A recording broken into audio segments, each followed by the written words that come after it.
Hey everybody, we are just coming back from Kitchener Centre where we were assisting Kelly DeRitter today, and we got to meet so many wonderful people from MP Nation, so many volunteers who told us that they were there because of us, because Northern Perspective encouraged them to get involved. So that is absolutely fantastic. We're just happy to be part of all of this, and we're all working towards a better Canada, a better future for us and our children. We thought because Vincent's asleep in the back seat of the car and we have about 40 minutes left to get home, that we would do kind of an impromptu myth versus fact from here in the car. So let's talk about, I think myth number one is that Elections Canada is handing out pencils because somebody wants to erase your vote, because they want to erase your vote and somehow change your vote on your ballot. Ryan, why is that a myth? Okay, so people are wondering why Elections Canada don't actually keep pens instead of pencils. So the main reason for that is because pencils never go bad, pencils never dry out, and the law says that Elections Canada has to provide you a writing utensil. So that's the first thing, and Elections Canada understands that people may not want to use a pencil, which is why on their website they say you may bring a pen or a marker if you wish. So it doesn't matter, they don't care at all. Now some election polling stations give you a Sharpie, which is what they gave us. So there is not this conspiracy that, you know, Elections Canada wants to change your vote. If they really wanted to do something, all they would do is spoil your ballot, because they don't have time to have people sitting there erasing, you know, pencil from paper. And if you remember way back in elementary school, when you try to erase pencil, it doesn't erase very well. Well, and furthermore, the paper on which the ballots are printed is not just like regular paper, it's special paper, and it's a special blend that Elections Canada uses, and they don't tell anybody what it is so that you can't try to fake it yourself. It's like a smudge resistant paper. Yeah, so as soon as you mark that X on your ballot with pencil, and if you were trying to rub it out, it's not going anywhere, it doesn't smudge. So that is why you are given a pencil, primarily because it doesn't dry out the way a marker or a pen would, and they can store them between elections. I mean, how many pens, how many pencils, how many markers do you think that Canada Elections has to buy every single year? They don't just throw them out at the end of the election cycle, they save them for the next election. So if they're pencils sitting in a box, they're not going to dry up the way a pen or a marker would. Right. That's the reason for the pencils. Another myth I would say is that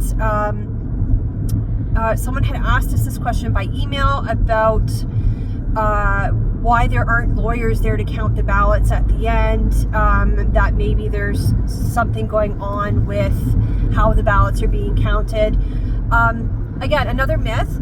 What happens at the end of the election when the ballots are counted? It is honestly, I can't remember, it's the returning officer or the deputy returning officer that counts the actual ballots themselves, but it is done in the presence of a scrutineer from each party. So if you want something to do on election night, you can volunteer to be a scrutineer for your preferred candidate, which means you stand there and watch the ballots be counted, and you tally them yourself to make sure that there's nothing missed, that there's no mistakes, that nothing strange is going on.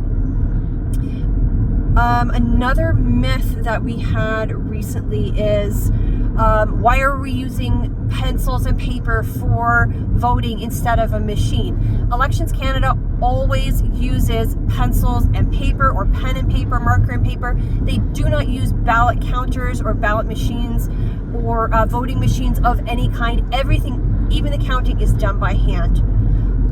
And one of the other recent myths, and I would even say piece of disinformation that's going around, is Mark Carney is closing polling stations. So everybody needs to understand that Elections Canada is independent from the federal government. Mark Carney, Pierre Poilievre, Jagmeet Singh, Yves Blanchette, any other party leader do not have any authority whatsoever to close or open polling stations. They have no involvement in that.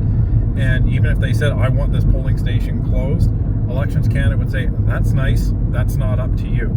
So we have heard some reports of polling stations being closed compared to the last election. We saw this report in Global News, and when I get home, I'm going to link that in the description so you can read it too. The reason that these polling stations are not in the same place as they were last year, and as a result, some people are having to drive further than they did last time we had an election, is because the riding boundaries have changed. The riding boundaries especially have changed in Alberta, where there's several new seats. Here in Ontario, our riding is one of them, and also in BC, some of the ridings have changed. So your polling station may not be in the same spot as last time, but you can check out where it is on elections.ca. And the other reason is because this election was called at basically the last minute, and Elections Canada only has a certain amount of time to actually secure space for their polling stations. So for a scheduled election, they have a lot of lead time, and they have the ability to negotiate with real estate firms and with property ownership corporations across the country in order to actually get their polling station sites secured. But when there's a snap election called, that creates a lot of chaos, and with the writ at the minimum amount of time that Carney was able to actually choose, it makes it very difficult for Elections Canada to actually get all of these polling stations up in the time that they need. So that's another reason why you may see these polling stations in a different location. Any more myths that we can think of? I think that's everything off the top of my head, but as we've said this whole time, folks, there's going to be a lot of crazy stories, a lot of fake stories, a lot of garbage stories, a lot of junk information out there. Be wary, and if something is sensational and when you hear it, you say, holy crap, take a breath, use the SIF method, and see if it's actually true, and see if you can fact check it, because in a lot of cases these things are not true. So just be wary, and make sure you continue the work, because just because you voted, it doesn't mean the work is done. There's still a week left of campaigning left.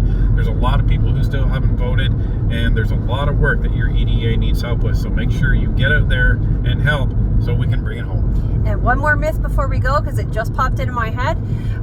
We have heard that some people are getting 2 of the voter information cards from Elections Canada in the mail. I have confirmed with Elections Canada that yes, this is happening in some ridings, that some people are getting 2 cards, not just like one for them and one for their spouse. They're getting 2 for each individual, and the reason for this is due to a misprint, and I have confirmed this with Elections Canada, that they have confirmed there is a misprint, that some people are getting 2 cards instead of just 1. These cards are not ballots. These cards just tell Elections Canada that you are registered to vote at the address that is on your card. So if you are one of the electors that has received 2 voter information cards in the mail, you can destroy one of them, or you can bring them both when you go to vote, and Elections Canada will destroy one for you, because you do not need both of them.